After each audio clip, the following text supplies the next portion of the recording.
पहले भी कहे हैं, आज फिर कहते हैं, जो बच्चे हाथ पैर से जन्म से जिनका जन्म हुआ है बच्चों का, और वो हाथ पैर से अगर विकलांग हैं, जो बच्चे जन्म लेने के बाद शरीर से पूर्ण तरह से ठीक नहीं है, हमने पहले भी एक बार कहा है कि शिव जी का जो सरसों का फूल होता है, शंकर भगवान को सरसों का जो फूल होता है, सरसों का जो फूल होता है, वो सरसों के 108 पुष्प देवादिदेव महादेव को समर्पित, शंकर भगवान को वो पुष्प समर्पित। सरसों का फूल ना मिले तो बाबा का, देवादिदेव महादेव का कभी योग लगे तो कभी कोई विद्वत जन से मिलकर भगवान शंकर का सुंदर सरसों के तेल से अभिषेक, शिव तत्व की प्राप्ति।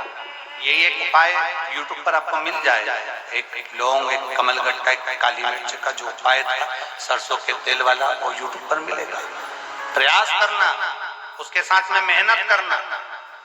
एक बीमारी हो जाती है जिसमें बच्चों की नसें बंद होती चली जाती है, लोगों की नसें बंद होती चली जाती है, वो लकवे से भी बेकार बीमारी है जिसके अंतर्गत शरीर की नसें काम करना बंद कर देती है, धीरे धीरे हाथ पैर लुस्त हो जाते हैं, शरीर काम करना बंद कर देता है, जिसका इलाज विदेश में भी नहीं हो, भारत में,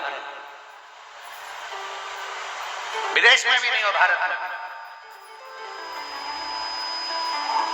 उसमें भी सरसों के तेल का प्रयोग बहुत जरूरी है। थोड़ा मालिश करना पड़ेगा, डॉक्टर कहेंगे कि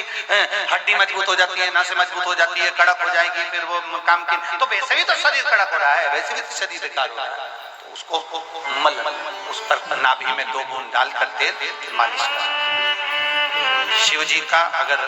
कुबेरेश्वर धाम का रुद्राक्ष मिल जाए, उस रुद्राक्ष को तांबे के कलश में गलाइए, शंकर जी पे चढ़ाइए, उस जल को उस बच्चे को आचमन कराइए। आचमन, जो बच्चा हाथ पैर से विकलांग रहता है या पैरालिसिस हो जाता है, लकवा लग जाता है, तो सीहोर का जो रुद्राक्ष मिलता है उसका जो पानी आप देते हैं